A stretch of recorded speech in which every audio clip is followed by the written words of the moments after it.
할렐루야. 주님께서 주신 말씀 사도행전 1장 6절에서부터 11절까지의 말씀이었습니다. 신약성경 186페이지. 신약성경 186페이지.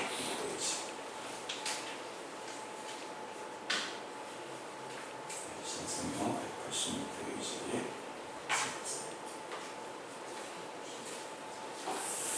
자, 제가 한 절, 여러분 한 절 교독으로 읽겠습니다.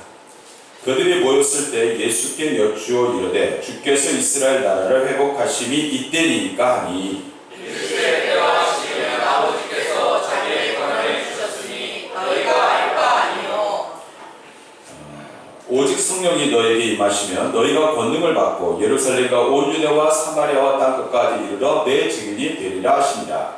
이 말씀을 마치시고 그들이 보는데 울려가시니 구름이 그를 가려 보이지 않게 하더라. 올라가실 때 제자들이 자세히 하늘을 쳐다보고 있는데 흰옷 입은 두 사람이 그들 곁에 서서 이르되 갈릴리 사람들아 어찌하여 서서 하늘을 쳐다보느냐. 너희 가운데서 하늘로 올라가신 이 예수는 하늘로 가심을 본 그대로 오시리라 하였느니라. 아멘. 할렐루야. 아멘. 우리 다 같이 고백하겠습니다. 하나님께서 함께 하십니다. 하나님께서 함께 하십니다. 오늘 보니까 오메가 교회 교복을 마치시고 다 같이 오신 것 같습니다. 다 이렇게 옷을 다 마치고 이렇게 딱 오시니까 옷을 안 입고 있는 제가 소외감을 느껴요. 급사 꼭 제가 꼭 다른 데서 청빙 받아서 오늘 설교하는 그런 느낌. 이렇게 다 같이 거의 대부분의 우리 성도님들이 옷을 이렇게 다 맞춰서 입고 오신 모습을 보니까 얼마나 보기도 좋고 얼마나 아름다운지 모릅니다. 보니까 지저스 러브미, 예수님께서 나를 사랑하시고 그리고 그 예수님이 우리를 사랑하시는 가운데 하나가 된 교회, 오메가 교회. 할렐루야. 하나님께서 주신 그런 귀한 은혜로 이렇게 하나가 될 수 있음을 얼마나 감사드리는지 모릅니다. 참 하나님께서 주님의 몸된 교회를 이 땅에 허락하셨을 때는 여러 가지의 뜻이 있습니다. 주님 안에서 하나가 되고 주님 안에서 예배드리고 그리고 예배 가운데 바로 기도하고 또한 말씀 듣고 또한 뭐예요? 찬양을 하게 하나님께서 우리를 부르셨다는 겁니다. 이사야서에 보면요, 우리를 뭐라고 말씀하셨냐면 하나님께서 우리를 창조하신 목적이 내가 너희를 통하여 찬양을 받게 하려 함이라. 할렐루야. 이렇게 말씀하고 있어요. 하나님 앞에 찬양하는 그러한 존재로 하나님께서 우리를 창조하셨다는 거예요.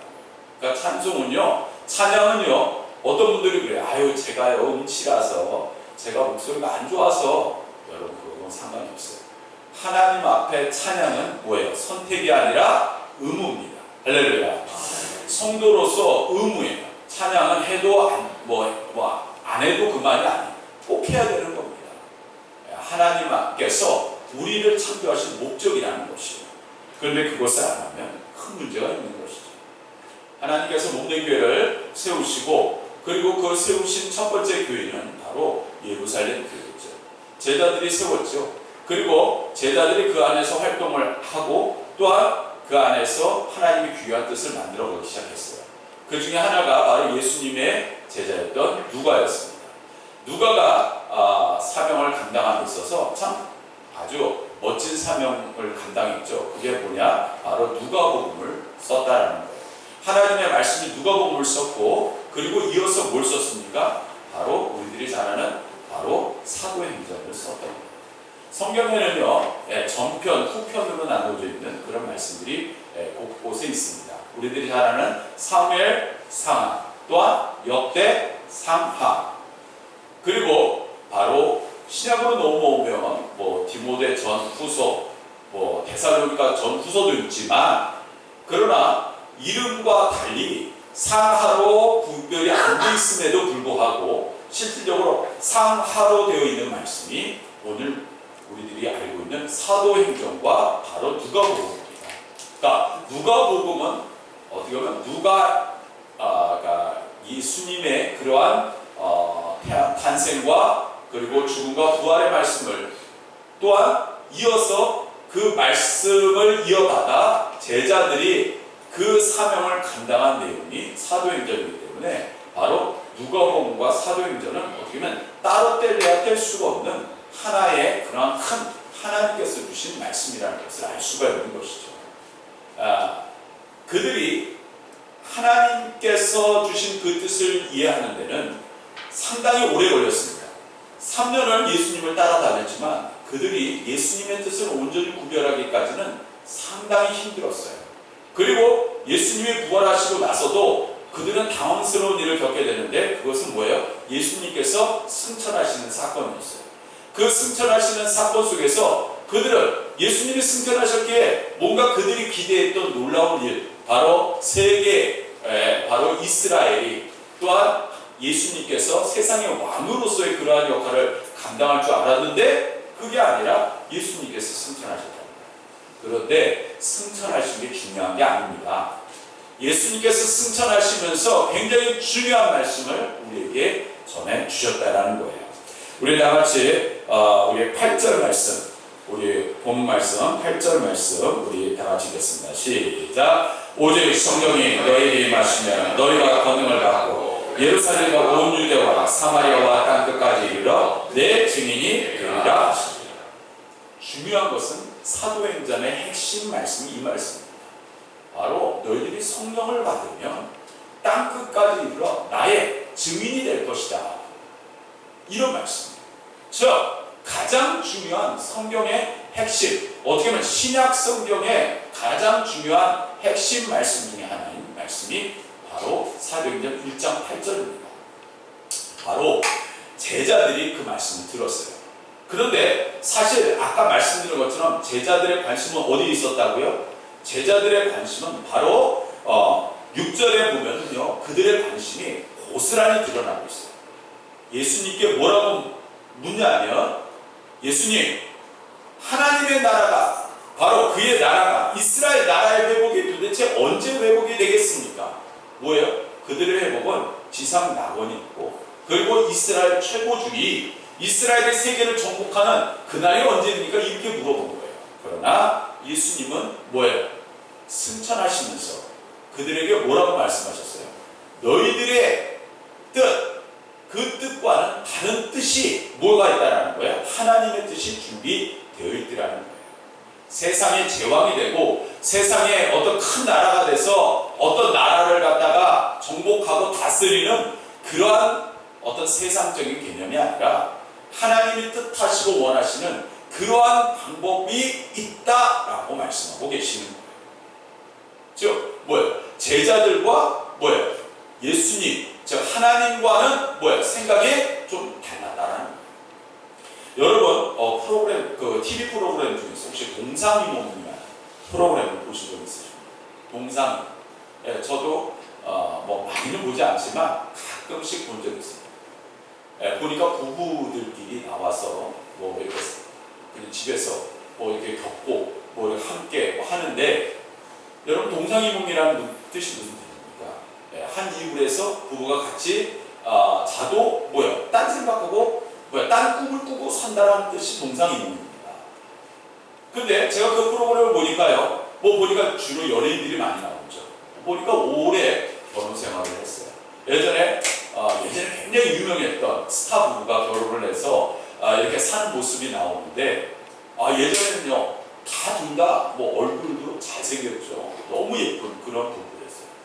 모든 것을 갖추고 많은 사람들의 스포트라이트를 받으면서 결혼을 해서 많은 사람들이 행복할 것이다 라고 생각했는데, 한 몇십 년이 지난 그들의 모습은 뭐예요? 전혀 행복해 보이지가 않았어요. 부인이 말을 해도 남편이 듣지 않고요, 남편이 말을 해도 부인이 듣지 않습니다. 말을 들으면 그냥 건성건성 받아들이고, 그리고 건성건성 그냥 대강대강 밥 먹고, 그리고 하루를 따로 보내다가 심지어 잠도 따로 자요. 말 그대로 그냥 예의상 부부입니다. 그 나이가 되면 불편하지 않은 상황 속에서 또 그렇게 살 수도 있겠죠. 그런데 일단 그 TV 속에 비친 모습은 예전에 그들의 모습과는 너무나 다른 모습들이었어요. 여러분, 동상이몽. 딱 다른 꿈을 꾸고 있다. 한 이불에서 자는데도 다른 목적을 가지고 살고 있다. 그것만큼 비극적이 어디 있겠습니까? 여러분 마찬가지입니다. 예수님께서 꾸시는 꿈과 제자들이 꾸는 꿈은 뭐예요? 완전히 달랐다. 제자들의 꾸는 꿈과 예수님의 꿈은 근본적으로 달랐어요. 예수님의 꿈은 하늘의 꿈이었고 제자들의 꿈은 지상의 꿈이었어요. 동상이몽이었고 그들이 3년을 쫓아다녔는데 예수님이 그렇게 말해도 그들은 듣지 않았어요. 여러분, 참 이 목사님이 목사로가 돼서도 제가 말씀을 막 전하잖아요. 어느 날 가끔 궁금합니다. 여러분들이 과연 이 말씀을 얼마나 신비에 새기고 살고 있는지 궁금해요. 확인하고 싶을 때도 있습니다. 예전에 원로 목사님은 그런 시간도 있었어요. 그 다음 주에 그 전주 설교를 물어보셨어요. 제목이 뭡니까? 근데 대부분이 감사하게도 기억을 못하셨어요. 제가 왜 이렇게 감사하게도 기억을 못한다는 이야기는요. 한편으로는요. 또 이런 생각이 듭니다. 하나님의 말씀이 너무 율법적으로 살 때도 있어요. 너무 율법적으로 살아서는 안 돼요. 그러나 하나님의 말씀이 내 안에 있다면 여러분 증거가 있어요. 그 증거가 뭔지 아십니까? 삶이 바뀌는 줄 믿습니다. 여러분 그 증거는 삶에서 찾으셔요. 하나님의 말씀의 증거, 내가 받았다라는 증거는 내가 아무리 머리로서 지적으로 생각하고 받아들이려고 하면요 결국은 남는 거 없습니다. 왜요? 성경은 66권이고요 맨날 듣는 얘기 똑같은 얘기입니다. 그러면요 그거는요 지난번에 들었고 또 지난번에 또 들었고 또 평생 듣습니다. 여러분 안 잊어먹어도 돼요. 그러나 그 말씀이 정말 내가 신비에 새기는 내 삶으로 드러나게 돼 있어요. 할렐루야. 네. 만약에 아직도 말씀에 그런 은혜가 내 안에 없다면 여러분들이 한번 삶을 돌아보세요. 내가 변했는가? 내가 변했는가? 한번 생각해 보세요. 변하지 않았다면 아직도 말씀을 내 신비에 새기지 못하고 있다. 여러분 어떤 분들이 그래요. 목사님 말씀 은혜 받았습니다. 오늘 은혜 받았어요. 그리고 다시 세상에 돌아가서 그냥 예전 삶으로 그냥 아무렇지도 않게 예전 모습으로 살아간다? 그거는요 하나님의 말씀이 절대 내 안에 은혜가 되지 않았다는 겁니다. 말씀은 우리의 삶을 변화시키고 우리의 삶의 목적을 재설정하고 그리고 하나님과 동행하는 삶으로 살게 하시는 줄 믿습니다. 이 말씀 꼭 기억하시기 바랍니다. 제자들과 예수님의 꿈은 달랐다. 자, 그럼 우리들은요 예수님과 함께 해야 되잖아요. 예수님과 함께 하려면 어떻게 해야 돼요? 어떻게 해야 하나님의 사람으로 살아가겠냐? 하나님께서 우리를 부르셨으면 이제는 우리 하나님과 살아야 되잖아요. 하나님과 동행해야 되는데 그럼 어떻게 해야 되냐는 말이에요. 첫 번째로는요 주님의 뜻과 내 뜻이 같아야 돼요. 자, 따라합시다. 주님의 뜻과 내 뜻이 같아야 합니다. 그래서 주님의 뜻과 내 뜻이 같아야 된다는 사실이에요.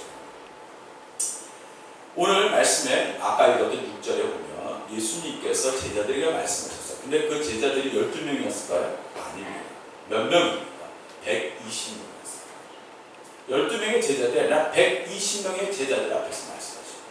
자, 그들이 바로 아까 말씀드린 것처럼 관심이 어디 있었다고요? 바로 세상, 이 땅에 관심을 가지고 있었다라는 거예요. 그런데 그 관심을 가지고 살아가는 그러한 모습 굉장히 불편할 수밖에 없는 거예요. 여러분, 안경을 이제 우리가 쓰잖아요. 근데 이 안경이요, 어느 날 저도 이제 안경 이거 지금 쓴 지가 이 안경으로 바꾸고 쓴 지가 꽤 오래됐어요. 그런데 어느 날부터요, 이게 잘 안 보여요. 제가 보니까 이번에 가서 건강검진을 받아보니까 시력이 굉장히 안 좋아졌어요. 근데 모르고 쓰고 있었던 거예요. 저도 모르게 그냥 워낙 익숙해지다 보니까 그냥 안경을 계속 썼어요. 그랬더니 거기는 그분이 안경을 바꾸셔 때가 된 것 같아요. 그런 얘기를 하시더라고요. 근데 저도 몰랐어요. 근데 오늘 보면 글씨도 제대로 안 보이고 멀리도 운전할 때도 불편하고 왜 이러지? 그냥 왜 이러지만 하고 있어요. 그런데 왜 그럴까요? 초점이 안 맞는 거예요. 여러분 마찬가지입니다. 오늘 우리들에게도요 그런 하나님 나라의 회복에 초점을 맞춘 그러한 예수님의 그러한 뜻.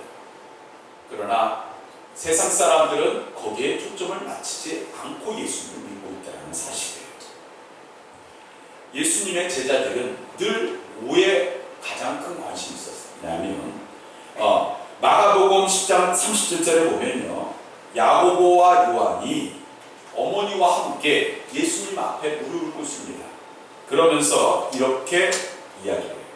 주의 영광 중에서 우리를 하나는 주의 우편에 하나는 좌편에 앉게 하여 주시옵소서. 뭡니까? 소위 이야기하는 청탁입니다. 누구들 앞에서? 예수님의 제자들 앞에서. 어머니가 그의 자식 두 손을 잡고 좌의적 우의적 되게 해달라는 거예요. 그때 제자들의 반응이 어땠냐면 뭐예요? 야, 이거 뭐냐? 선수를 빼앗겼구나. 처음에는 그냥 그것이 아닌 것처럼 받아들인 게 아니라 아이고, 선수를 빼앗겼구나. 내가 미리 청탁할 때. 그러면서 괜히 셈이 나니까 뭐예요? 그들을 꾸짖었다고 했어요. 그들이 잘못해서 꾸짖은 게 아니에요. 내가 진작 청탁할 거예요. 그런데 이 말씀은요, 예수님께서 무슨 얘기를 하고 나온 다음에 나온 말씀인지 아십니까? 아마 이 얘기를 들으면 여러분 좀 당황스러울 거예요. 예수님께서 이제 앞으로 내가 뭐 할 거다? 고난을 받고 십자가에 못 박혀서 돌아가실 거다라는 이야기를 하고 난 뒤에 일어난 일이 이 사건입니다. 그러면 뭡니까? 제자들이 예수님이 하는 말을 들었다는 얘기야, 안 들었다는 얘기야? 안 들었다는 얘기야. 그들은 전혀 관심이 없어요. 예수님이 죽든 말든 아무 관심 없어요. 뭐예요? 그들의 관심은 뭐예요? 이스라엘이라는 나라가 독립하고 전 세계를 다스리고 자기네들이 그 제왕의 밑에서 한 자리 차지하는 것에만 관심이 있었던 거예요. 결국에 여러분, 우리도 예수님을 믿는 목적입니다. 예수님을 믿는 목적입니다. 예수님께서 답답하니까 이렇게 말씀하셨어요. 너희 중에 누구든지 크고자 하는 자는 너희를 섬기는 자가 되고 너희 중에 누구든지 으뜸이 되고자 하는 모든 사람의 종이 되어야 하리라. 인자가 온 것은 섬김을 받으려 함이 아니라 도리어 섬기려 하고 자기 목숨을 많은 사람의 대속물로 주려 함이니라. 너희들이 이 쓴 잔을 받을 수 있겠느냐. 자, 이때 제자들의 반응이 어땠어요? 저요? 예수님을 위해서 죽을 수 있습니다. 그 쓴 잔 저도 마실 수 있습니다. 자신 있게 소리쳤어요. 뭐야? 내가 가려서 듣는 거예요. 내가 자리만 차지하면 뭐예요? 그걸로만 된 거예요. 예수님이 뭐라고 해도 별로 관심이 없는 거예요. 예전에 한국 기독교 연합회 단체에서 한기총이죠. 거기서 한국인의 종교 생활과 의식 조사라는 그런 보고 그걸 갖다가 리서치를 한 적이 있었어요. 조사를 한 적이 있었어요. 근데 마음의 평안을 위해서 신앙생활한다가 38.8%로 제일 많았어요.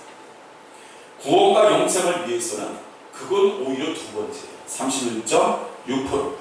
그 다음에 건강, 재물, 성공 등 축복을 받기 위해서 그래도 18.5%였어요. 즉 그들의 첫 번째 목적은 일반 세상 정도와 다를 바가 없는 거예요. 왜? 마음의 평안은 그것이 가장 중요하다. 별로 구원은 관심. 그래도 좀 난데 두 번째니까. 그리고 축복 세 번째. 제가 이게 잘못됐다라는 건 아니에요. 우리가 예수님 믿고 축복받는 건 당연한 하나님께서 주시는 뜻입니다. 잘못됐다라는 거 아닙니다. 마음의 평안을 얻는 것도 하나님이 주시는 축복입니다. 당연한 겁니다. 예수님 믿고 계속 불안하고 예수님 믿고 막 그냥 불편하다. 그거 진짜 심각한 겁니다. 잘못됐다라는 거 아닙니다. 그러나 과연 우리들은 하나님의 뜻을 온전히 구별하고 그리고 그 하나님의 뜻 가운데서 우리는 온전한 신앙생활을 가지고 주님만 바라보며 때로는 우리들의 삶의 최종 목적인 저 하늘을 바라보며 신앙생활을 하고 있는지 때로는 궁금할 뿐이라는 거죠. 여러분, 하나님 앞에 신앙생활이라는 건 그래요. 때로는 우리가 물질로 고통받을 수 있고 때로는 심적으로 고통받을 수 있고 삶의 부분에서 고통받을 수 있습니다.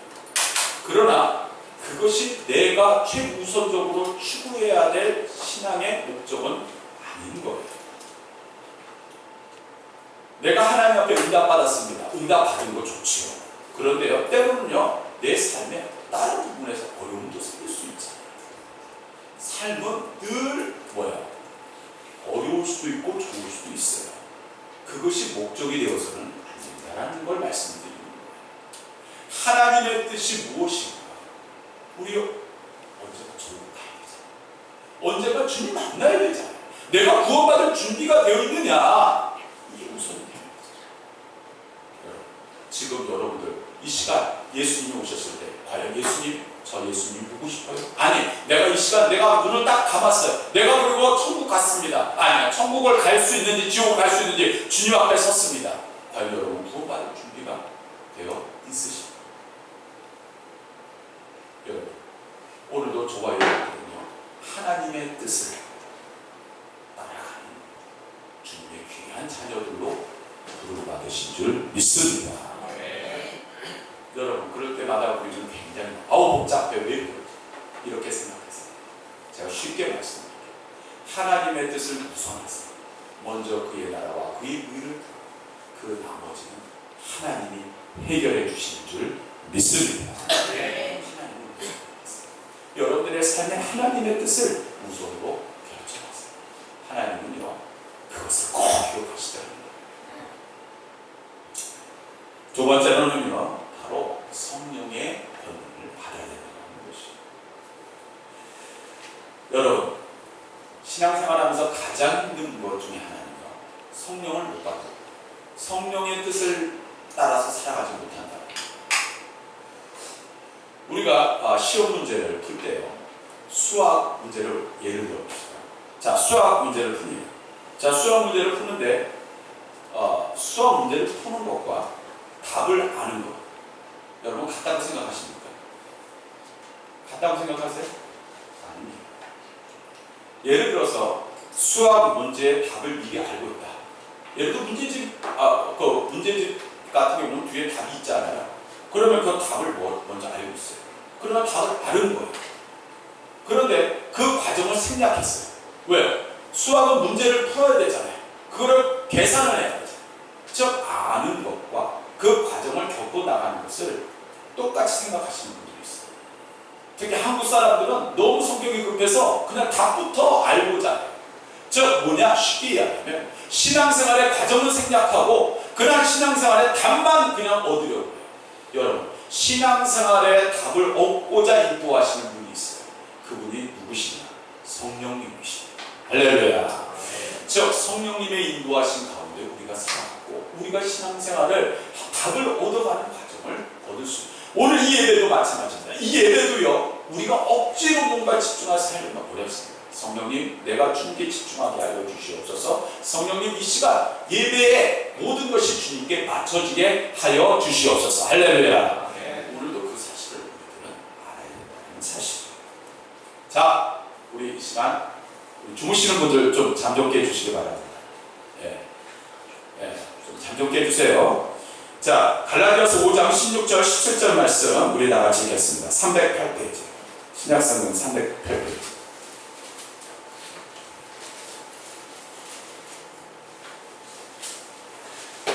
갈라디아서 5장 16절에서부터 17절.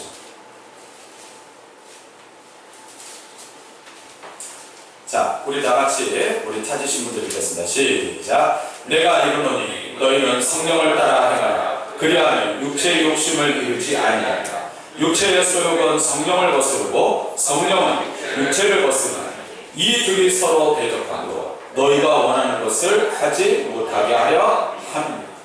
자, 뭐예요? 성령을 받은 사람은 육체의 욕심을 따라 살아가지 않는다.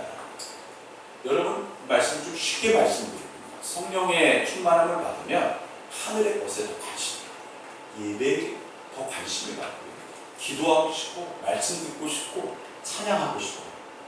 여러분, 우리가 찬양 연습 계속 했잖아요. 오늘부터 보면 이 찬양 내가 목소리나 좋고 관심 있으면은요 하게 돼요. 제가 못하는 것 중에 하나가 있어요. 제가 이 발로 하는 운동은 제배입니다. 그런데 요새 목회자 그 세미나 기간 중에 족구 대회, 연애 족구 대회를 하는데 그러려면 뭘 해야 되느냐? 이 목사님들이 연습을 해야 돼요. 목사님들이 연습을 해야 돼. 일주일에 2번씩 새벽기도 끝나고 7시 반에 이 샘터 족구장, 여기 강릉 모독동에 있는 샘터 족구장에 모여서 연습을 하시고, 솔직히 죽을 맛입니다. 솔직히 죽을 맛. 그러니까 우리 장로님은 이게 아무렇지도 않아요. 우리 장로님은요, 이게 너무 잘하시죠. 저는요, 제가 태어나서 해도 안 되는 게 있구나. 처음 알았어요. 우리 지방의 한 목사님이 족구를 너무 좋아하세요. 별명이 족구 목회하시는 거예요. 네. 근데 이분이요, 저를 가르치려고요. 왜 지방 감리사니까 어떻게 하든 막 연습을 갖다가 맨날 저만 붙고 연습. 그랬더니 나중에 감사님 아무래도 안 되는 게 있다는 걸 처음 알았습니다. 그냥 쉬시죠. 제가 그 얘기를 들을 정도로 어떻게 해요? 감사님들 나가야 되잖아요. 정말 괴로워요. 고통스러워요. 정말 제발 제가 그 사람이 때는 없으면 제가 살아요. 제가요 그 순간 얼마나 많이 기도하는지 제발 이번에 공을 저한테 안 보내게 하여 주시옵소서. 아멘. 제가 이렇게 기도하고 그런데 꼭 어김없이 저한테 와요. 그럼 헛발질을 하던가 그러면요 창피하잖아요 솔직히. 그런데도 웃어야 돼요. 그런데 어느 날부터 보니까 참 신기하다. 어느 날부터 보니까 족구를 하는데 나도 모르게 머리도 가게 되고 발도 가게 되고 일단 공은 맞춰요. 예전에는 여러분들 이상하게 생각할지 모르지만 저는 공도 못 맞췄어요. 근데 어떻게든 공을 맞히게 돼요. 그리고요 어느 날부터 보면 족구가 생각해요. 하나만 더 얘기해요. 얼마 전에 또 자전거 대회라는 게 있었어요. 제발 그런 거 안 했으면 좋겠는데 자전거 대회를 하는데 제가 자전거가 없어서 우리 그 양재 집사님 자전거를 탔는데 양재 집사님이 큰 소리를 빵빵 쳤어요. 뭐 가서 그냥 목사님 타시기만 하면 맹걸 빵도 맞지요. 그 다음에 기름칠을 안 해서 삐걱삐걱 대죠. 그리고 가장 문제는 작아요. 코끼리에 세발 자전거 탄 거. 그리고요 제가 어딜 다녀온지 아세요? 팔당을 다녀왔어요. 제가 나중에 와서 찍어보니까요 키로수를 45kg 여러분 나중에 집에 왔어요. 제가 뭐라고 그랬어요? 내가 다시는 자전거를 타라. 그런데 딱 이틀 지나고 나니까 뭐가 생각나는지 아세요? 자전거가 생각나요. 왜 그러냐면 제가 그날 들고 와서 3kg가 빠졌어요. 그 이후에 다시 회복되었어요. 제가 왜 이 얘기를 드립니까? 하나님 앞에 우리는 참 찬양이 어렵다고 해요. 그러나 하나님 앞에 찬양 드리고 성령님의 인도하심을 받으면 나도 모르게 하나님께 찬양하는 게 얼마나 기쁜지 몰라요. 할렐루야. 얼마나 기쁜지 몰라요. 우리 아내도 예전에는 잘 몰랐는데 어느 날부터 보니까 늘 핸드폰을 켜고 우리들이 부른 거를 따라해요. 근데 우리 아내만 그런 줄 알았더니 우리 성도님들 중에서 그러시는 분들이 꽤 많이 있다라는 얘기를 들었어요. 그냥 아침부터 저녁까지. 왜? 안 하면 큰일 나니까. 그냥 아침부터 저녁까지 그 찬양하고 막 정말 이러다 예수님 오실 것 같아요. 네, 그러다 보니까 얼마나 나도 모르게 내 마음속에 찬양은 뭐라고요? 곡조부터 기도. 할렐루야. 하나님 앞에 찬양할 때 내 영혼이 뭐하다 그랬어요? 기쁘다라 그랬어요. 할렐루야. 내 영혼아 주님을 찬양하라. 내 영혼아 주님을 찬양하라.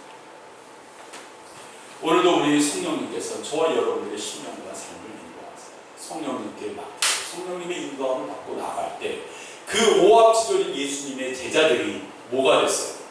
말 그대로 세상을 바꿔놓는 하나님의 위대한 일꾼이 되었다는 사실. 할렐루야. 많은 사람들은 세상을 어떻게 바꾸지? 세상을 어떻게 바꾸지? 간단합니다. 성령 받으면 돼요. 성령 받은 교회는 돼요. 성령 받은 성도는 돼요. 성령 받은 가족은 됩니다. 할렐루야. 세상을 변화시키고 싶어. 아니, 최소한 우리 가정이 변화되고 싶으십니까? 나부터 성령 받으십시오. 정말 우리 교회가 부흥되기를 원하십니까? 나부터 성령 받으십시오. 성령의 역사는 세상을 바꿔 나타나는 사실입니다. 여러분, 서양의 역사가 바뀐 것도 성령의 역사였고, 이 온 세계의 역사가 바뀐 것도 성령의 역사였습니다. 여러분들을 아는 역사는 성령으로 바뀌어진 역사 가운데서 살아가고 계신 줄 믿습니다. 이제 우리 마지막으로 이 예수님의 제자들, 그들이 예수님이 승천하시고 그 모습을 보게 됐어요. 아까 말씀드린 것처럼 그들에게는 충격이었어요. 그들에게는 굉장한 충격이었어요. 그런데 우리 다 같이 우리 본문 말씀으로 돌아가서 11절 말씀 보겠습니다. 자, 본문 말씀으로 돌아가서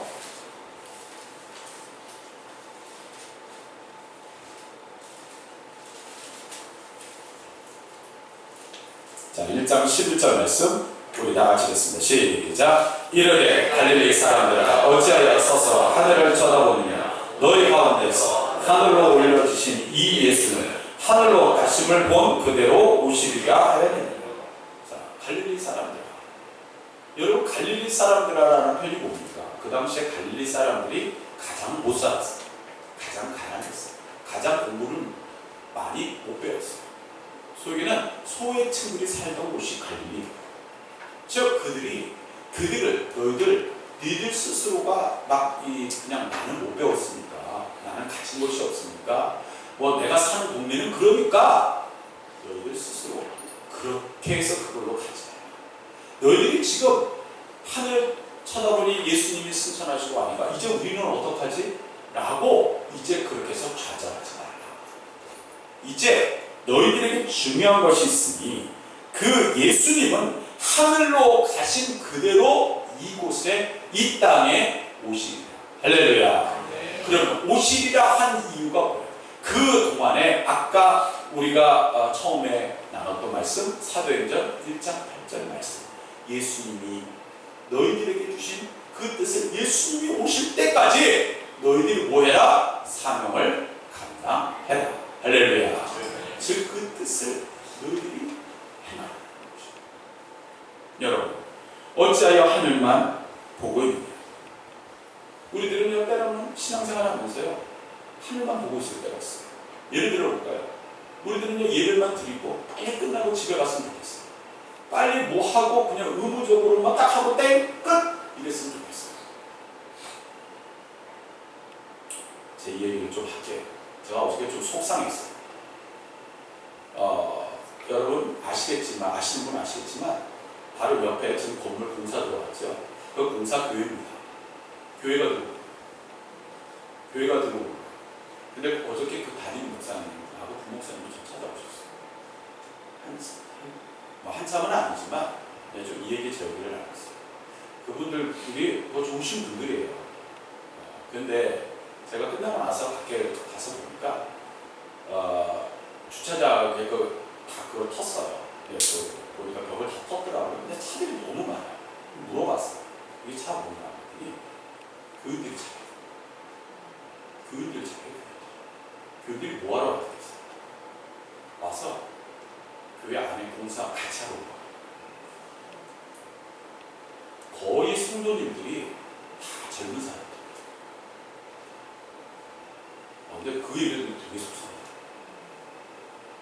우리들은 막 주일날 그 예배 한 번 지킬까 말까 막 그렇게 막 힘든데 거기들은 평일날 와봐 공사하고. 목회자가 제일 그거야, 속상할 때가 그럴 때. 우리들은 그냥 뭐 예배 한 번 막 드리고 막 어렵고 여러분, 과연 우리들은 하나님 앞에, 내가 하나님 앞에 무엇을 내놓을 수 있겠습니까? 그냥 찌꺼기? 좀 죄송합니다. 그냥 다 남은 찌꺼기? 예수님이 참 기뻐하실까요? 아니죠. 아까 말씀드렸듯이 과연 여러분들에게 가장 우선인 것이 무엇인지 한번 생각해 보시죠.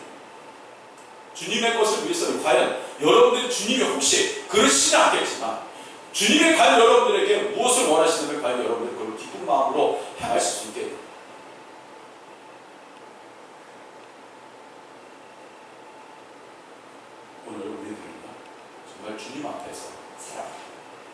아멘 할 수 있어요. 할렐루야 할 수 있어요. 과연 여러분들의 삶은 과연 얼마나 주님을 위해서 살아가고 계시다. 하나님으로 사랑으로 사는 것. 오늘 세 가지를 말씀드렸습니다. 주님의 뜻을 따라 성령의 충만함을 받고 그리고 하늘 비전을 꿈꾸며 주님과 동행하시는 사랑하는 성도 여러분들이 늘 되시기를 주님의 이름으로 축원합니다. 우리 찬양으로 기도하겠습니다.